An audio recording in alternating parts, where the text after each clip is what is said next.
Bismillahirrahmanirrahim. Assalamualaikum warahmatullahi wabarakatuh. Waalaikumsalam warahmatullahi wabarakatuh. Assalamualaikum warahmatullahi wabarakatuh. Waalaikumsalam warahmatullahi wabarakatuh. Gitu loh, masih pagi kok. Ya, sebelum kita memulai pelajaran pada pagi hari ini, semuanya untuk ketua dipimpin untuk berdoa. Siap, gerak, berdoa, mulai.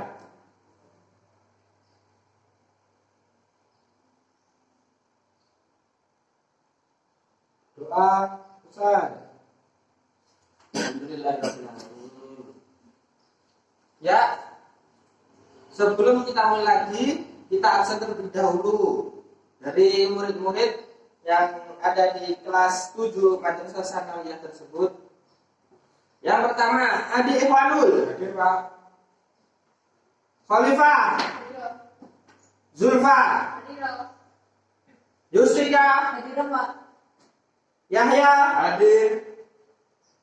Adil Gumelar. Izin, Pak. Izin. Oh iya ya, kok belum ada suratnya? Orang tuanya tadi Pak pesan ke saya, katanya mau diajak lihat manten. Oh gitu ya. Ya, siap. Apa ya? Yahya. Hadir, Pak. Oh iya sudah lari. Wawan. Hadir. Oh, iya sudah. Ya, perasaan hampir 100%. Tinggal satu saja, yaitu Adil Gumelar kurang yaitu surat-suratnya kurang pas, tidak langsung menghadiri kantor atau guru bidang atau guru fan-nya masing-masing. Kalau anak-anak izin hari-hari ke depan langsung izin ke guru fan atau langsung ke kantor ya? Iya. Jangan ke temannya. Ya, sebelum saya mulai pelajaran pada pagi hari ini dengan pelajaran fikih dengan bab sholat dengan kelas 7 MTS. Yang pertama, apakah sholat itu? Sholat menurut syariat Islam adalah ibadah yang tersusun dari beberapa perbuatan dan perkataan, diawali takbiratul ihram dan diakhiri dengan salam dengan syarat dan rukun tertentu. Yang penting-penting bisa dicatat teman-teman. Yang pertama, syarat-syarat sholat yaitu Islam, balik, dan telah sampai dakwah, jaga jarak atau tidak tidur atau sadar ya teman-teman, suci dari haid atau nifas, berakal dan melihat dan mendengar. Jadi syarat-syarat wajib sholat itu normal seperti orang-orang biasa, tidak boleh tidur atau tidak sadar atau mendem, melihat dan mendengar. Jadi bisa melihat samping kanan, samping imam dan mendengar imam. Syarat sah dari sholat yaitu mengetahui waktu sholat, apakah sudah mancing atau belum, suci badan, pakaian dan tempat ibadah, dan menghadap kiblat atau Ka'bah, suci dari hadas kecil dan hadas besar, menutup aurat, yaitu adalah syarat-syarat sah dari sholat. Hadas kecil atau hadas besar yaitu najis atau hadas. Najis perbedaan dari najis atau hadas yaitu kalau najis bisa dibersihkan, kalau hadas harus bersuci. Rukun sholat ada banyak. Yang pertama niat, terus berdiri, takbiratul ihram atau membaca Allahu Akbar. Lanjutnya membaca surat Al-Fatihah. Lanjutnya ruku, i'tidal, sujud, duduk di antara dua sujud, duduk di akhir, membaca tasyahud akhir, membaca sholawat Nabi, mengucapkan salam dan menertibkan salam.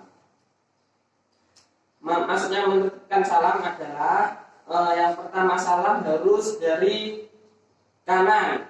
Assalamualaikum warahmatullahi wabarakatuh dan assalamualaikum warahmatullahi wabarakatuh. Harus dari kanan terlebih dahulu.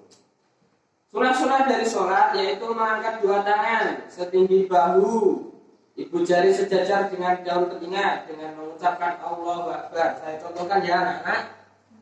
Dari pengertian di buku Allahu Akbar, tangan harus melebihi dari sikut.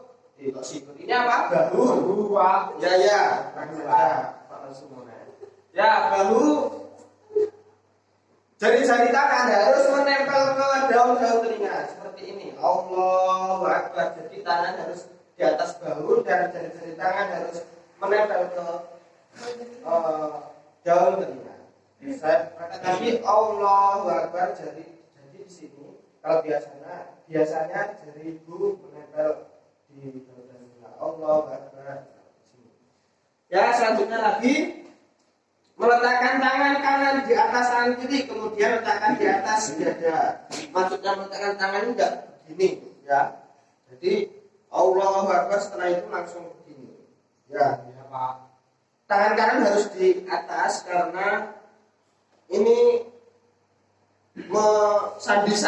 sendi-sendi dalam badan biar terasa sampai hati maksudnya. Maksudnya biar kusuk. Selanjutnya membaca doa sebagai berikut. Bisa dilihat di buku teman-teman ya. Baca sendiri. Masih banyak dari sunah-sunah sholat, yaitu membaca isti'adzah. Kenapa isti'adzah? Kenapa isti'adzah itu? A'udzu billahi minasyaitonir rajim. Itu namanya bacaan isti'adzah. Mengucap amin setelah membaca waladhdallin. Itu sunnah. Membaca surat atau ayat Al-Qur'an setelah membaca surat pendek atau Al-Fatihah itu sunnah hukumnya membaca surat-surat pendek. Mengeraskan bacaan. Selanjutnya lagi membaca takbir intikal ketika perpindahan rukuk kecuali setelah rukuk. Membaca tasbih ketika rukuk dan sujud. Ya, masih banyak lagi. Dibaca sendiri-sendiri ya teman-teman. Usul saya membacakan.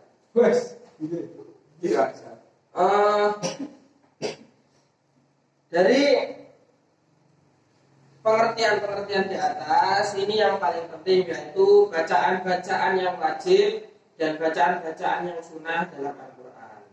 Yang pertama, bacaan wajib. Bacaan wajib itu membaca takbiratul ihram.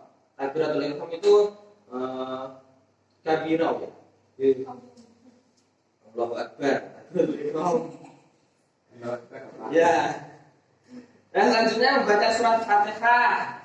Itu bacaan wajib dalam sholat. Selanjutnya membaca tasyahud akhir. Selanjutnya membaca sholawat pada tasyahud akhir dan membaca salam yang pertama. Bacaan sunnah, yaitu membaca doa iftitah, membaca istihzah, membaca amin setelah Fatihah, dan membaca ayat Al-Quran. Maksudnya ayat Al-Quran itu surat pendek, membaca doa rukuk, membaca doa i'tidal, membaca doa sujud, membaca doa duduk di antara dua sujud, membaca doa setelah sholawat, mengucapkan salam,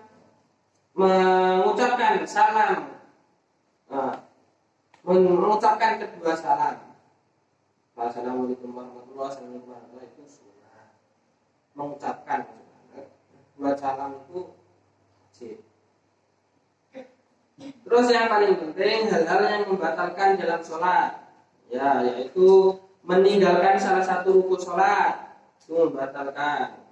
Terus tidak terpenuhi syarat sah sholat, itu juga membatalkan. Berbicara di luar urusan sholat, walaupun dengan bahasa Arab, seperti kamu sholat di dalam rumah dan ada tamu yang menotok-notok pintu. Kalau kamu saat sholat, kalau ada tamu mengucapkan assalamualaikum dan kamu jawab waalaikumsalam, walaupun itu berbahasa Arab, itu membatalkan sholat. Nah, solusinya gimana? Solusinya ya bacalah yang keras, bacaan sholat kamu. Jadi kalau ada tamu tidak ada yang membuka pintu, bacalah yang keras bacaan sholat. Terus selanjutnya banyak bergerak. Jadi perbatasan dalam Syafi'iyah yaitu ada 3 batasan. Maksudnya 3 batasan bergerak. Kalau lebih 3 batasan bergerak berturut-turut itu membatalkan sholat. Makan dan minum membatalkan sholat walaupun selidik. Makan permen juga. Terus tertawa kena batal.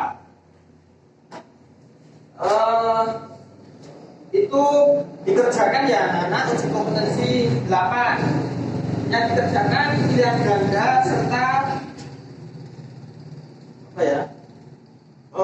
Ini isian juga dikerjakan 1 sampai 5 saja. Nanti ini saya jelaskan terlebih dahulu. Oh sudah ya.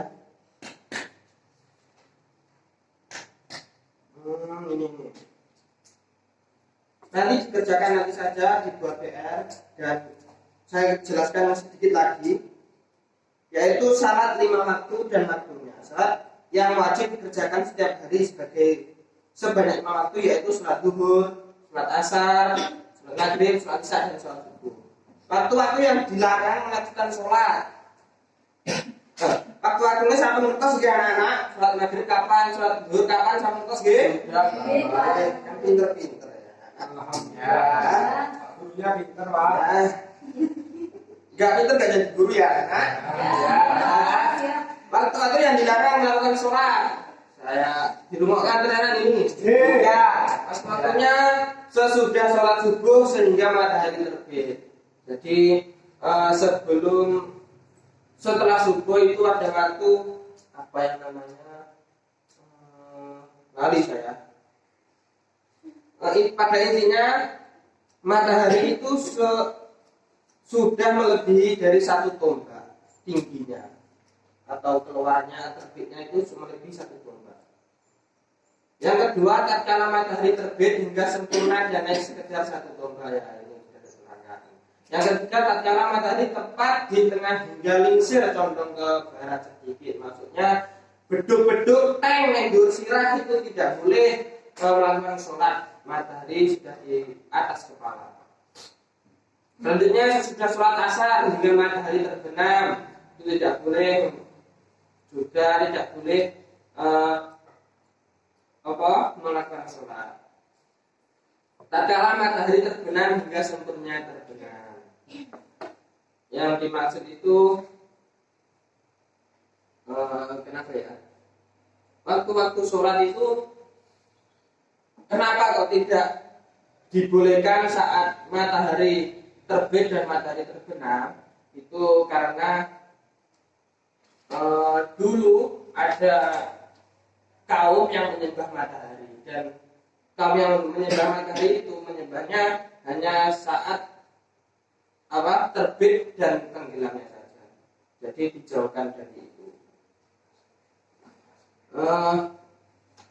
Ya, sekian dari saya. Jika kalau ada dari teman-teman ada pertanyaan, silahkan bertanya, nggak apa-apa. Sekiranya ada yang belum paham. Saya, Pak. Ya, gimana? Tadi kan membahas sholat, Pak. Ya. Itu hal-hal yang membatalkan sholat itu apa ya, Pak? Ya, seperti saya terangkan tadi ya, anak-anak. Bacaan dalam membatalkan, tidak bacaan saja kalau membatalkan. Perkara atau bacaan yang membatalkan sholat, yaitu meninggalkan salah satu rukun sholat, tidak memenuhi syaratnya sah sholat, atau berbicara di luar urusan sholat, banyak bergerak, makan dan minum ataupun tertawa. Ya, tadi saya sudah terangkan. Jika kalau itu semua perbuatan membatalkan sholat dalam sholat yang saya tadi sebutkan.